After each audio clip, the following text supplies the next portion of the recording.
Este podría haber sido un acto de posesión común y corriente en la Casa de Nariño, excepto por un detalle.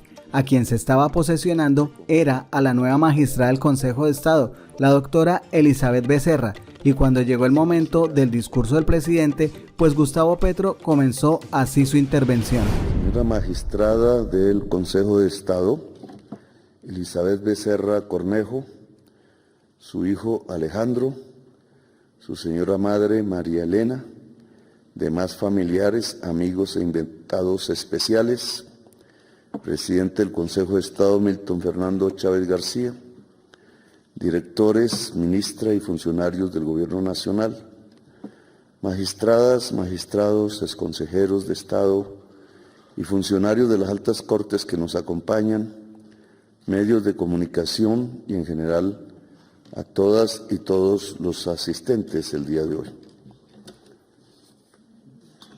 No puedo ocultar que los días que estamos viviendo son bastante traumáticos mediáticamente alrededor de las relaciones justicia-presidente, que yo creo que hay que asumir con franqueza, desde la perspectiva que me ha tocado vivir. Yo no soy abogado. Estudié en el externado, que es una forma de estudiar derecho, a pesar de que no se entra a la carrera. Y he pasado por décadas de lucha política desde la perspectiva de buscar un cambio para el país, que me parece absolutamente necesario, dadas las circunstancias de violencia, de desigualdad social y de degradación de la sociedad colombiana que hemos visto en las últimas décadas. Por eso me hicieron presidente. Y yo me debo a ese voto. No puedo retroceder en ello. Y eso obviamente implica tensiones, diferencias, así es la política. Recordemos que el Consejo de Estado es el máximo juez de la administración pública y se ha vuelto muy popular entre la gente debido a que le ha tumbado con o sin razón varios decretos al gobierno de Gustavo Petro. Incluso hace poco le pidió explicaciones por su alocución en la cual reveló la compra del software Pegasus.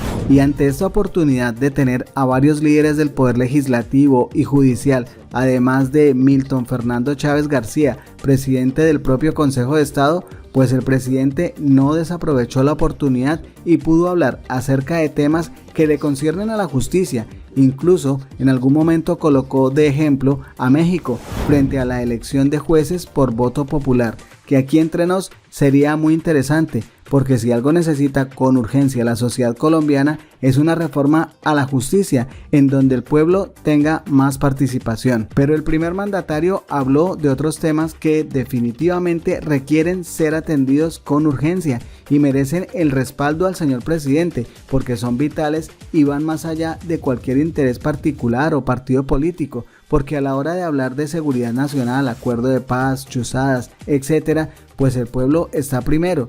Y así lo dejó saber el presidente, que en realidad, más sincero, imposible.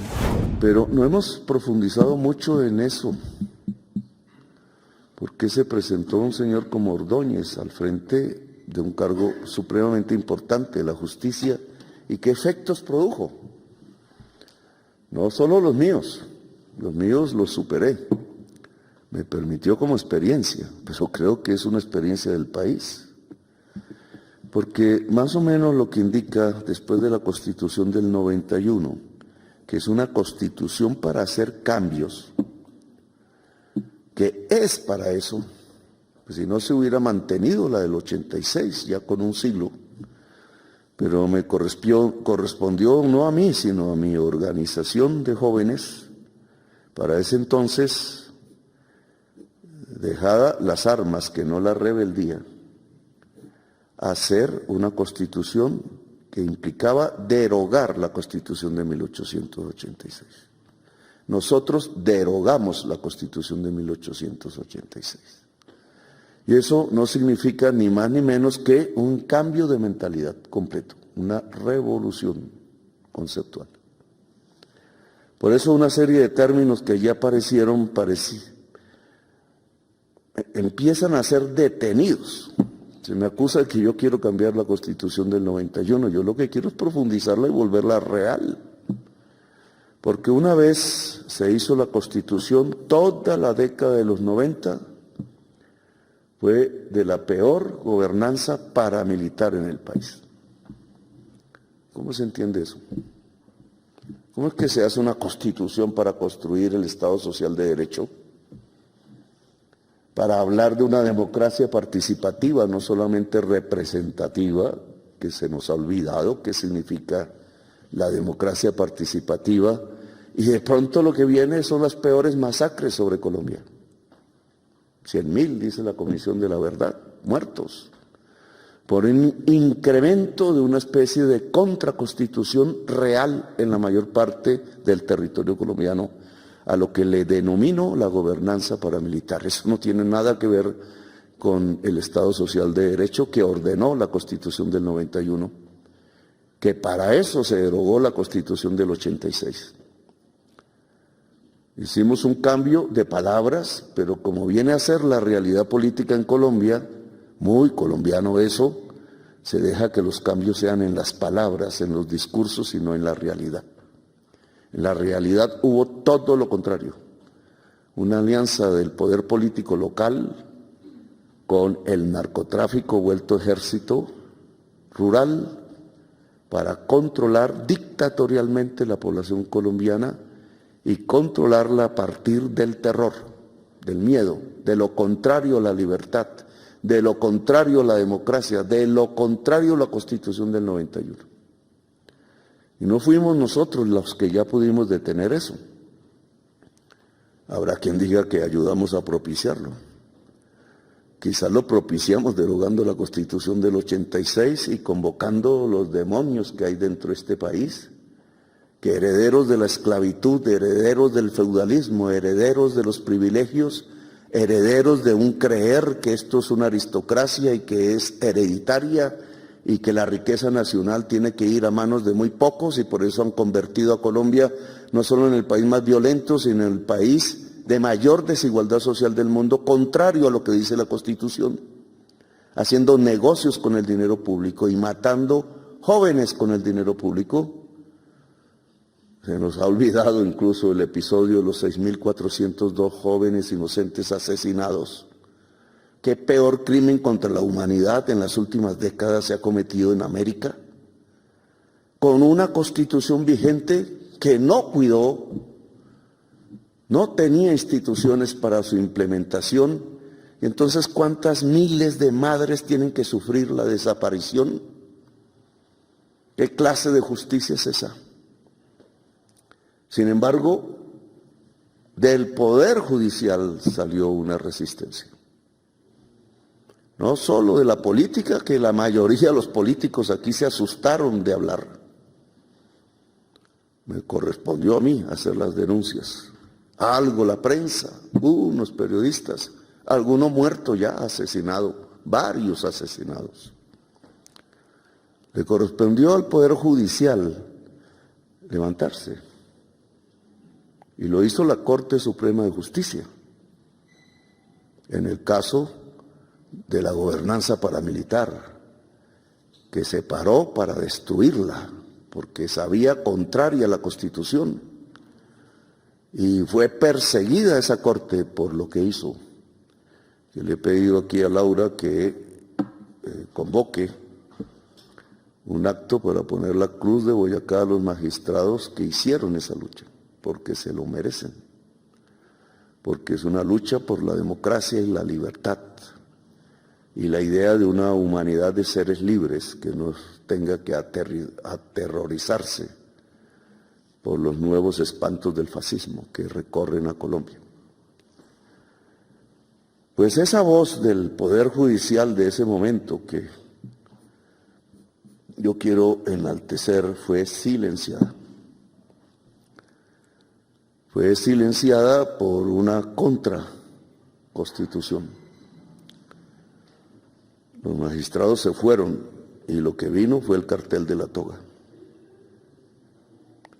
Lo que vino fue cómo acabar los procesos de investigación sobre la gobernanza paramilitar, porque ya tocaban los verdaderos hombres, que no mujeres, del poder. Se detuvo en los políticos costeños la mayoría. Los políticos son desechables, ellos ya lo han aprendido, son comprables, muchos. Hasta en un tiempo que les dejan hacer algunas leyes que presiona el poder para que no sean leyes a favor del pueblo, sino a favor de núcleos, de carteles, de la contratación y de grupos privilegiados, como ha pasado con la salud, como ha pasado con las pensiones, como ha pasado con las reformas agrarias, como ha pasado con todo lo que signifique justicia social en Colombia, anulada en las leyes, a pesar de que la Constitución de Colombia lo ordena. Pues bien, se silenció ese faro de poder judicial. Fue el cartel de la toga lo que siguió y fue la politización de la justicia. Néstor Humberto Martínez, siguiendo a Ordóñez. Ordóñez realmente fracasó en el intento. Néstor Humberto Martínez triunfó. Y su grupo político, que utiliza espacios de poder para manipular la justicia. La Corte Arbitral, por ejemplo, que ya no usa el clientelismo judicial abierto y explícito, sino que busca las ansias y el deseo de cualquier persona del derecho de vivir bien, con unos grandes emolumentos que salen de los tribunales privados de justicia. Yo detuve, por sugerencia del magistrado Milton, un intento de privatización aún mayor de la justicia con el tema de la DIAN, pero fíjense cómo estamos ya de ahorcados financieramente en el presupuesto nacional, que no es culpa solo de eso. ¿Por qué? Porque una persona que en realidad es un revolucionario y que debería ser muy coherente con lo que ordena la Constitución del 91, no es bien visto por los poderes del privilegio y los que aún consideran que en tiempos de extinción de la humanidad se puede hacer lo mismo que antes. Que sería terriblemente irresponsable porque es condenar a nuestros hijos y nietos al desastre vital. Y yo creo que cualquier persona racional no puede permitirlo. Y entonces no solo tuve el problema de Ordóñez, sino que me siguió la persecución política de Néstor Humberto Martínez. Y la idea que tengo en mi interior de que ellos han ganado parcialmente, a menos que sepamos hacer una revolución en nuestras mentes. Porque lo que consideran entonces es que el Poder Judicial debe pertenecer a un grupo político. Yo me he acostumbrado a veces a que la gente como yo no son magistrados, que muy escasamente llega uno u otra y que se vuelven brillantes como juristas, pero que ese mundo no es nuestro porque se sigue dividiendo entre liberales y conservadores como la sociedad de hoy fuese así y no es así. Los jóvenes no se sienten ni liberales ni conservadores, sienten que hay un problema que sobreviene y que tienen que actuar. Los campesinos lo mismo, el pueblo trabajador lo mismo, si lo tienen como esclavo. Y miren cómo se ha desatado una discusión por una reforma laboral que lo único que plantea es que si vas a trabajar después de las 6 te paguen un poco más. ¿Qué grito tan terrible ha pronunciado el presidente? Solo porque le muestra al país que tenemos la productividad más baja de la OCDE y la jornada laboral más alta de la OCDE. Junten esos dos términos y nos muestra el atraso económico y mental de Colombia. De unas élites que no pueden entender que es con la justicia social que se desarrolla un país. Que es con la justicia social como nos equilibramos con la naturaleza y con la vida. Y creen que el pueblo trabajador entonces tiene que ser condenado a perpetuidad, a la esclavitud, como decían los esclavistas de hace más de un siglo. tú y tus hijos y tu mujer y tus amores y tus nietos y los nietos de tus nietos vivirán a perpetuidad bajo la esclavitud, el rejo y el cepo. 1850.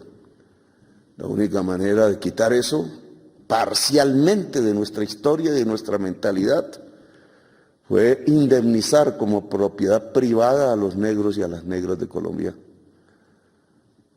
Una transacción que es absolutamente indigna de los seres humanos y de un país que se quiera llamar democrático y decente.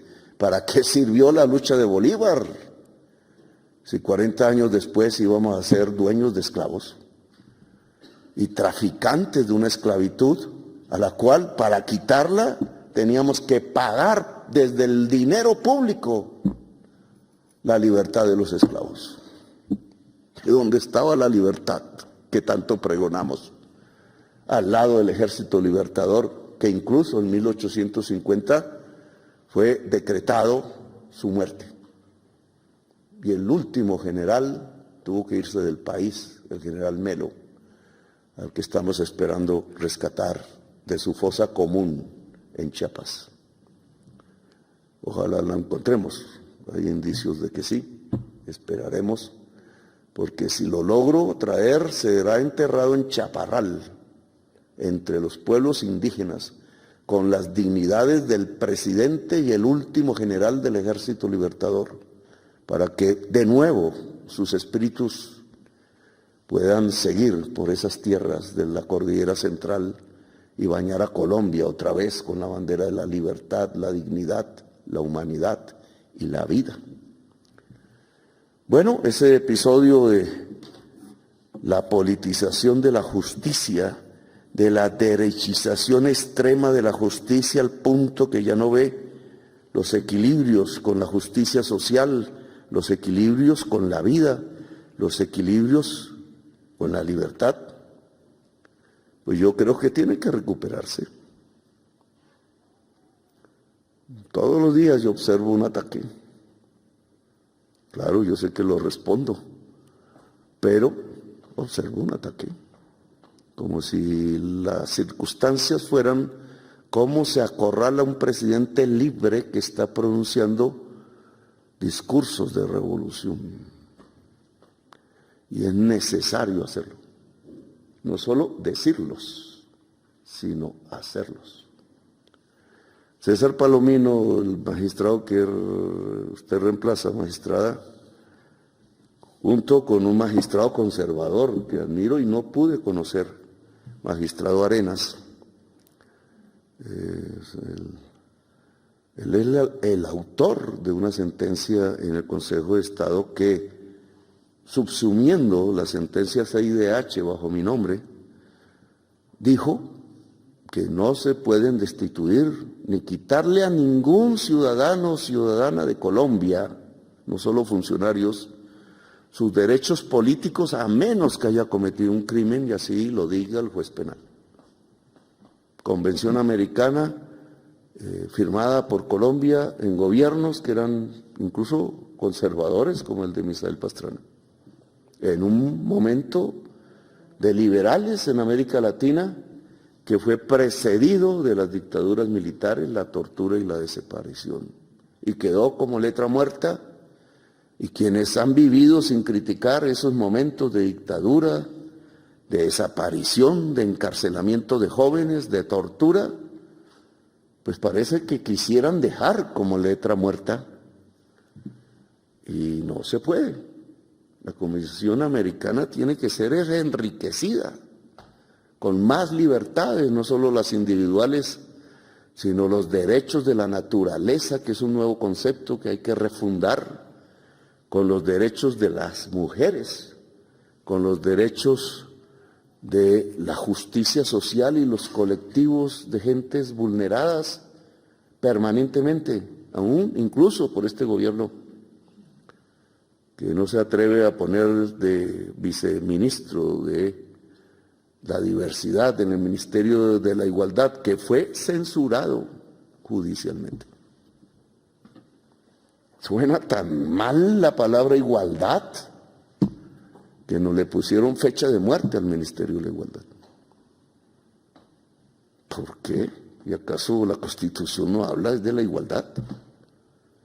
¿Acaso lo que llamamos Estado Social de Derecho no es la igualdad como un principio rector de la mente jurídica, de la mente política, de la mente cultural? ¿O queremos permanecer en términos de desigualdades similares a la esclavitud, como pareciera ser? ¿Creemos que el pueblo se va a aguantar ad eternum la desigualdad, la exclusión? Yo soy el campanazo de que el pueblo no lo permite, si no es que se ha querido escuchar, porque a veces no se quiere escuchar el voto popular.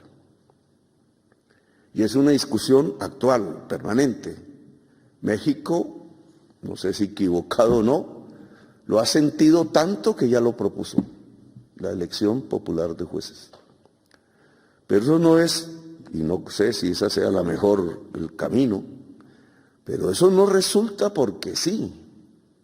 Resulta porque América Latina está viendo a lo largo y ancho de su espacio continental y vital que los deseos de cambio del pueblo no son seguidos por las doctrinas jurídicas que tienen que fluir con la vida, porque no son estáticas, las instituciones no son estáticas.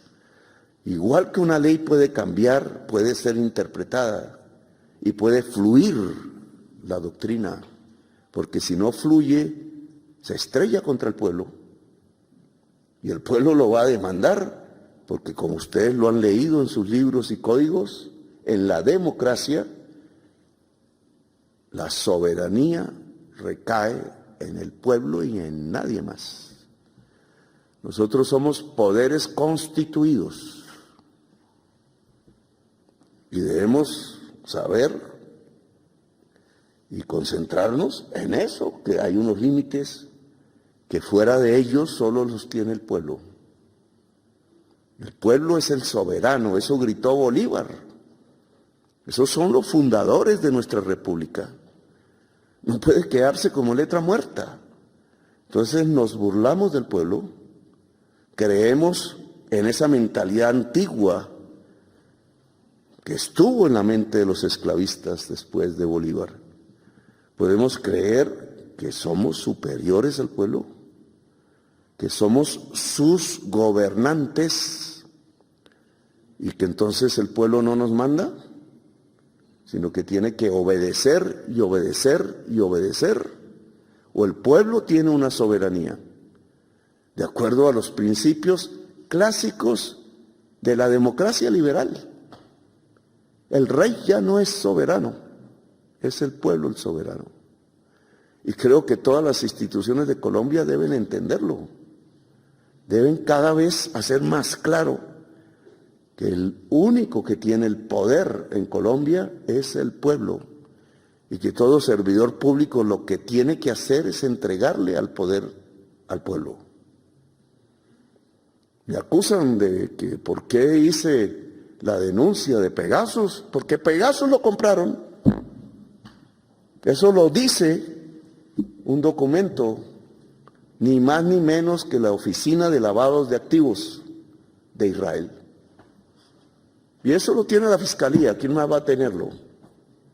Es la que tiene que investigar cómo se hizo para traer un software que es veneno para los derechos humanos y que está por ahí si es que no han recobrado la licencia y que se usó en los tiempos del estallido social. Acostumbrados a matar jóvenes fusilados en pleno siglo XXI con dinero público, ¿cómo no iban a estar acostumbrados a interferir y seguir sus comunicaciones que no podían entender porque la juventud habla en otros lenguajes culturales a lo de los viejos que gobiernan desde aquí? Tuvieron que hacer todo eso. Y entonces la ley de inteligencia dice que cuando se encuentra en peligro los derechos humanos de la ciudadanía, el presidente tiene el derecho legal de desclasificar y se me quiere perseguir por esa libertad y ese derecho, porque suena mal que un gobierno irrumpió, quebró las leyes, todas, para traer un software que es un veneno para los derechos humanos. Yo no sé cuántos serán amigos de ese gobierno, yo no lo soy, porque uno no puede ser amigo, cualquiera que sea su ideología, de quebrar los derechos humanos de la sociedad.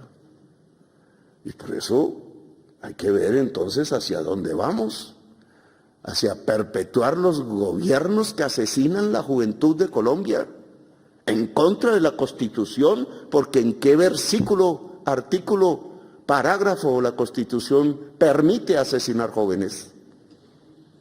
¿En cuál?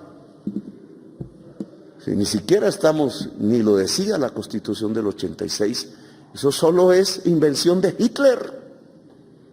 Y nuestra Constitución no proclama a Hitler como el espíritu de este país, ni de su cultura, ni de su política.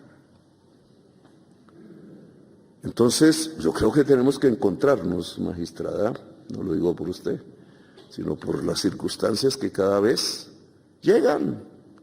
Presidente al que le quitan el fuero presidencial solo porque es de izquierda. Entonces, ¿qué democracia hablan? ¿De qué paz hablamos? Solo puede tener fuero presidencial el que esgrime las ideas de Hitler. O el que esgrime las ideas progresistas puede tener iguales derechos. ¿Hacia dónde vamos? ¿Queremos desatar la violencia en Colombia de nuevo? Como cuando desde los púlpitos se decía que había que matar a sangre y fuego los liberales, porque eran liberales y por tanto enemigos de Dios. ¿O estamos en una democracia laica donde se permite el libre pensar, la libre expresión, la libre crítica al que se le quiere negar al presidente? ¿Qué, no hemos tenido un establecimiento mafioso? La Corte Suprema de Justicia que vamos a condecorar lo demostró, con pruebas, con condenas, con confesiones dentro de los procesos. Claro que ha habido un establecimiento mafioso y claro que ha tenido su gente paga para comunicar su poder. No estoy diciendo ninguna mentira. Y esas personas pagas incluso han confesado. Entonces el presidente de la República no puede decir la verdad. Pues con verdades que aquí podemos cambiar la historia. No es mintiéndonos, como ha sido casi la tradición política de Colombia, mentir, decir una cosa y hacer otra. No ser francos. La única manera de dialogar es con franqueza y con las cartas sobre la mesa. Y dialogar sí que creo en la solución de Colombia. Lo he propuesto con todos, hasta con quienes me han ordenado mi asesinato. Porque si no, olvidamos la tesis de Gandhi y quedamos todos ciegos en una masacre completa de la sociedad colombiana, matándose a sí misma durante décadas. Y ese círculo hay que variarlo. Hay que romperlo y la única manera de romperlo es con audacia, poniendo la verdad, aceptando que el que te iba a asesinar pueda recibir tu sombrero, que parece imposible. Antes él recibía las listas desde la Fiscalía General de la Nación, usando los procesos de las personas que consideraban rebeldes para que fueran asesinados. Confesión de todos ellos sobre alguien que sobre el cual hice el debate, demostrando con las pruebas de ese momento cómo era una realidad, que habían transformado la Fiscalía en parte de la gobernanza paramilitar de Colombia y que ayudaba a asesinar dirigentes sociales e intelectuales. Eso no se nos puede ocultar porque fue probado, ni el presidente se va a silenciar. Sin embargo, porque me siento digno, porque me escapé de la muerte hasta ahora, de recibir al señor que me iba a asesinar y mostrarle a Colombia que se puede perdonar, porque si no se perdona, como decía Gabriel García Márquez, seguimos en ciclos de venganza permanente, eterna. Los colombianos nos matamos por venganzas, decía Gabriel García Márquez, que ni siquiera tiene un solo cuadro ni menciona en este palacio, porque es costeño, porque tiene raza negra, porque es un revolucionario, o era, tuvo que exiliarse, porque jueces militares lo iban a condenar por ser colaborador del M-19 o no. Mi organización tuvo que morir allá en México. Y aquí no hay ni un nombre, como si tuviera... Hicimos un cuarto que llamamos de los que está aquí abajo, pueden visitarlo, hay que hacerlo más, el cuarto de los censurados, presidente Nieto, presidente Melo, el único presidente indígena, el único presidente negro, Gabriel García Márquez, nuestro premio Nobel, que salió de un colegio público. Ningún colegio privado de Colombia ha dado un premio Nobel, excepto el Nobel de la Paz. Que dejó ahí.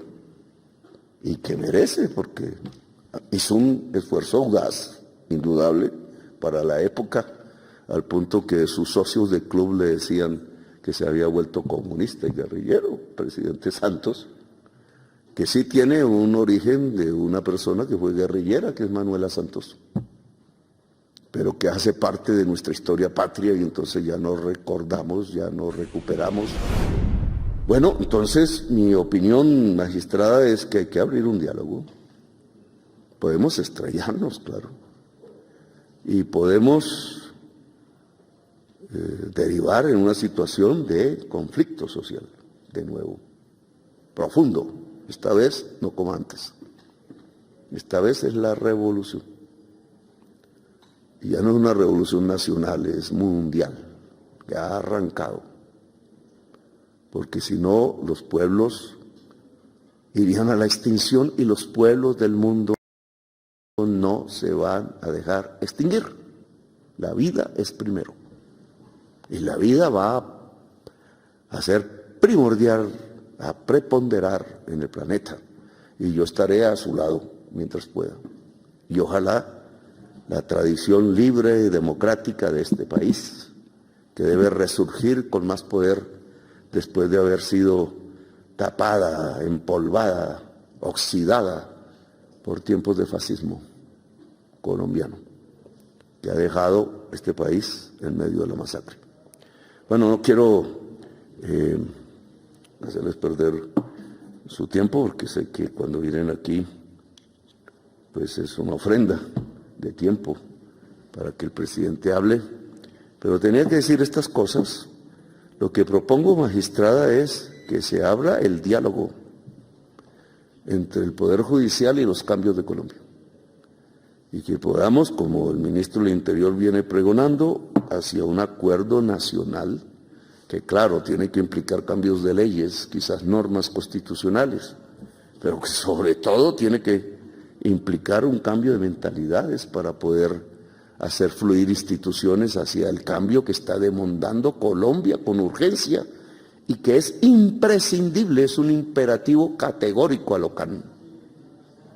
Imperativo categórico es el cambio en este país, o revolución, o transformación, como se quiera llamar, pero fundamental, porque no podemos seguir en una sociedad que se mata, que es desigual, que es violenta y que tiene en un país de la belleza como Colombia todo por ganar, todo por conquistar en tiempos de libertad y de transformaciones. Gracias por haberme escuchado, muy amables.